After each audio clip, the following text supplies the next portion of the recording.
L'identité, partie 3 sur 5, de la population à la civilisation, écrit par Nîmes. Nous avons, dans l'article précédent, mis en avant l'importance de comprendre le sens de la vie à l'aune de la lignée, guidée par le principe de l'évolution. Nous nous intéresserons ici à un de ses corollaires, les populations, qui ne sont rien d'autre que des groupes d'individus ayant des ancêtres communs récents et partageant une culture. Les populations, des particularités ethniques. Il est communément admis aujourd'hui qu'Homo sapiens, les premiers humains modernes, ont évolué à partir de leurs premiers prédécesseurs hominidés il y a entre 200 000 et 300 000 ans et effectué une sortie d'Afrique où ils ont vu le jour entre moins 100 000 et moins 70 000. L'homme devint alors la seule espèce connue à avoir réussi à peupler et à s'adapter à tous les endroits de la planète. Harari place la révolution cognitive, permettant l'émergence d'une pensée symbolique, vers moins 70 000. La conséquence en est l'apparition de cultures et, ainsi, l'entrée dans l'histoire d'Homo sapiens qui connaîtra deux grandes autres révolutions selon lui, qui sont l'agriculture et la science. Comme nous l'avions évoqué dans un article précédent interrogeant la validité du concept de race humaine, les populations sont faites de ces individus issus de petits groupes humains ayant évolué plus ou moins séparément les uns des autres, plus ou moins longtemps. Les populations peuvent être appréhendées à des échelles différentes, de très locales à continentales, et identifiées par les différences génétiques. On peut définir la population européenne assez facilement comme le mélange des Western Hunter-Gatherers, qui se sont partiellement reproduits avec l'homme de Néandertal vers moins 45 000, avant qu'une nouvelle vague d'arrivants vienne d'Anatolie, les Early European Farmers, apportant l'agriculture et mélangeant leurs gènes à leur tour pour que finalement les Yamnaya, Western Steppe Herders, viennent ajouter leurs particularités génétiques et imposer leur culture. L'immense diversité des réalités imaginées que Sapiens a inventées et le résultat de la diversité des comportements sont les principales composantes de ce que nous appelons les cultures. Une fois que les cultures sont apparues, elles n'ont jamais cessé de changer et de se développer, et ces modifications irréversibles sont ce que nous appelons l'histoire. La révolution cognitive est donc le moment où l'histoire a déclaré son indépendance vis-à-vis de la biologie. Jusqu'à la révolution cognitive, les différentes espèces humaines appartenaient au domaine de la biologie, de la préhistoire. À partir de la révolution cognitive, les récits historiques ont remplacé les théories biologiques comme principal moyen d'expliquer le développement d'Homo sapiens. Pour comprendre la montée du christianisme ou la Révolution française, il ne suffit pas de comprendre les interactions des gènes, des hormones et de l'organisme, il faut aussi prendre en compte l'interaction des idées, des images et des fantasmes. Cela ne signifie pas qu'Homo sapiens et les cultures humaines sont devenus exemptes des lois biologiques. Nous sommes toujours des animaux et nos capacités physiques, émotionnelles et cognitives sont toujours façonnées par notre ADN. Nous sommes toujours soumis à des règles simples, influençant des comportements de groupe comme l'ethnocentrisme. Comme nous l'avons vu précédemment, tout être vivant veut laisser autant de copies de ses gènes possibles à la prochaine génération. Et cela repose sur trois composants aussi fondamentales que naturels. La sélection individuelle, l'aide à la reproduction de nos pairs qui partagent un certain nombre de nos gènes, et l'altruisme réciproque, mettant en avant que nous n'avons pas besoin d'être directement parents pour établir des stratégies de coopération, mais que la coopération est d'autant plus aisée et plus intense que les groupes sont homogènes génétiquement. Cette logique conduit inévitablement à l'ethnocentrisme qui consiste à favoriser les siens sans vouloir particulièrement discriminer les autres. In fine, on assiste à l'apparition de populations disposant d'une membrane ethnoculturelle, selon les termes de Lévi-Strauss, fabriquée avec le temps via un va-et-vient entre la culture et la génétique, l'un des changements culturels les plus importants étant l'invention de l'agriculture. Après la révolution agricole, les sociétés humaines sont devenues de plus en plus grandes et complexes, tandis que les constructions imaginées pour soutenir l'ordre social se sont également développées. Les mythes et les fictions ont amené les gens, presque dès leur naissance, à penser d'une certaine manière, à se comporter selon certaines normes, à vouloir certaines choses et à observer certaines règles. Ils ont ainsi créé des instincts artificiels qui permettent à des millions d'étrangers de coopérer efficacement.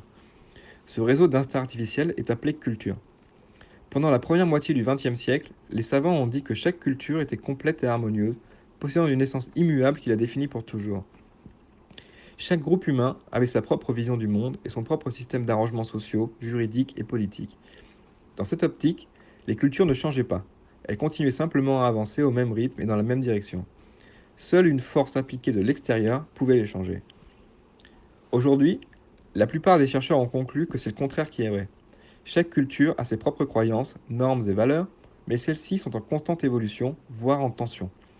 La culture peut se transformer en réponse au changement de son environnement ou par des actions avec les cultures voisines, mais les cultures subissent également des transitions en raison de leur propre dynamique interne. Même une culture complètement isolée, existant dans un environnement écologiquement stable, ne peut pas éviter le changement. Sans les lois de la physique qui sont exemptes d'incohérences, tout ordre est rempli de contradictions internes. Les cultures tentent constamment de réconcilier ces contradictions et ce processus alimente le changement. C'est ainsi que l'on est passé du monde chrétien au monde moderne via des simples tensions internes au monde occidental. Mais ces tensions peuvent exister au sein même d'un seul paradigme. Par exemple, dans l'Europe médiévale, la noblesse croyait à la fois au christianisme et à la chevalerie. Un homme noble typique se rendait à l'église le matin et écoutait le prêtre parler de la vie des saints, de comment tout est vanité et de la nécessité de s'élever au-dessus de ses tentations et suivre les traces du Christ. Et si quelqu'un vous attaque, tende l'autre joue.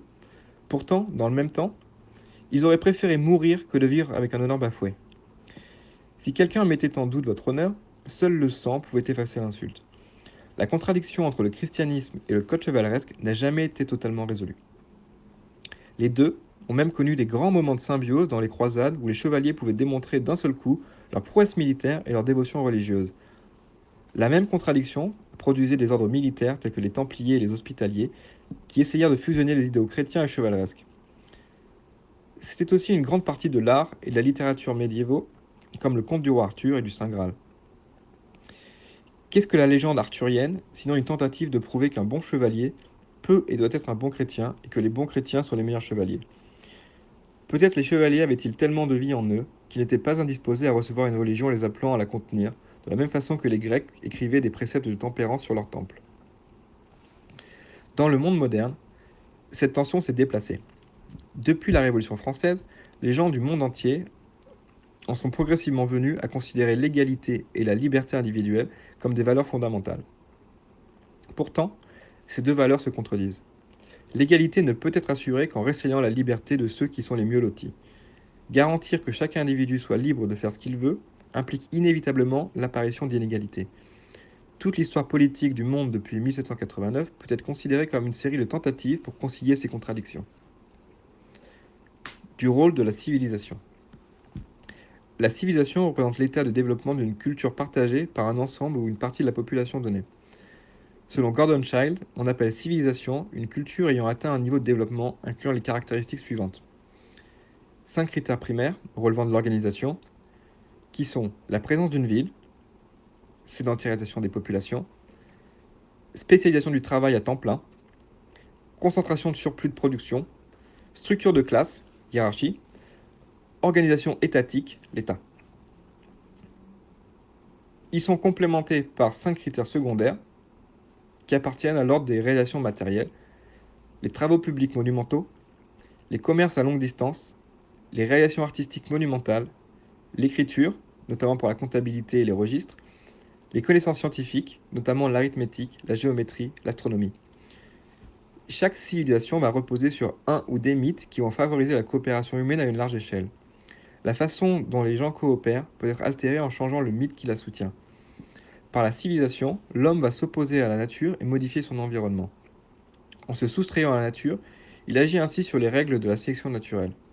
Le rôle de la civilisation en tant que collectif n'est alors pas d'imposer une vision du surhomme à faire advenir par eugénisme, mais de favoriser un environnement où le ressentiment est sublimé, sans coercition, afin de permettre aux meilleures natures de s'épanouir et de se reproduire. Le surhomme n'étant pas une essence mais un statut à atteindre. Ça ne veut pas dire que l'eugénisme n'est pas souhaitable. L'eugénisme libéral offre une bonne perspective. Il ne doit pas être forcé, planifié et dirigé par l'État. Il doit être accessible et soumis à la libre volonté des individus de l'utiliser ou non pour sélectionner les traits souhaités. Par analogie avec un individu, si le premier rôle de la civilisation est de conserver ce qui est noble, elle ne doit pas s'empêcher de se renouveler. Une civilisation peut changer sans altérer son essence. De la même manière qu'on trouve les fondements du christianisme dans la pensée platonicienne, on trouve les fondements des droits de l'homme dans le christianisme. La Révolution française peut être comprise comme l'officialisation politique de nouveaux mythes qui s'est développée au sein de l'élite française qui sont l'humanisme, l'universalisme, le rationalisme et la souveraineté populaire, venant remplacer l'ordre ancien reposant sur le christianisme et la royauté absolue, tout en s'inscrivant dans une filiation, une lignée. Quel avenir pour la civilisation occidentale? La grandeur de la civilisation occidentale est d'avoir réussi à transcender sa culture.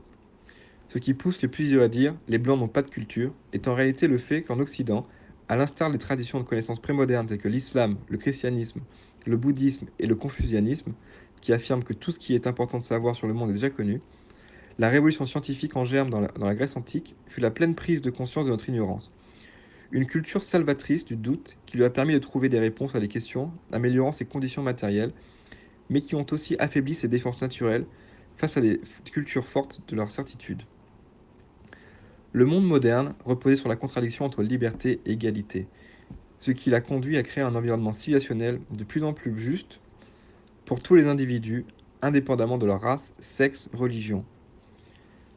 La chure du mur de Berlin symbolise le dépassement de cette contradiction au sein de l'Occident, qui pensait ainsi sortir de l'histoire. La liberté avait gagné en lâchant du lest à l'égalité, mais les essais de société totalitaire où l'égalité prime sur la liberté avaient échoué et on pensait en avoir tiré la leçon. Pourtant, cette parenthèse enchantée fut brève. Le 11 septembre, par cette attaque d'ampleur sur le sol occidental, sonna son retour et l'entrée dans le monde postmoderne reposant sur une nouvelle contradiction. L'identité contre l'universel. De la même manière que l'égalitarisme a constitué le support idéologique majeur pour mobiliser le ressentiment à l'époque moderne, l'identitarisme semble avoir pris le relais aujourd'hui. On pourra me rétorquer que l'universalisme et l'identitarisme sont que des nouvelles expressions de cette contradiction initiale. L'universalisme portant le libéralisme et l'identitarisme tel qu'il est appréhendé par la gauche aujourd'hui, visant à imposer une égalité, conduisant certains observateurs à le qualifier de marxisme culturel. Ce ne serait pas tout à fait faux. De la même manière que l'égalité n'est pas mauvaise en soi, l'identité ne l'est pas non plus. Au contraire, c'est même un élément déterminant. Refuser de prendre en considération les différences ethnoculturelles en se livrant à un universalisme abstrait conduirait à nier une part importante qui constitue l'être humain, débouchant sur des conflits certains. Se livrer à un identitarisme dévoyé, accusant les Blancs de tous les maux du monde, n'est pas une perspective plus attrayante. Pourtant, l'universalisme comme l'identitarisme, s'ils sont bien compris, et en prenant le meilleur des deux, peuvent être des perspectives salvatrices, et c'est ce que nous allons voir dans les prochains articles.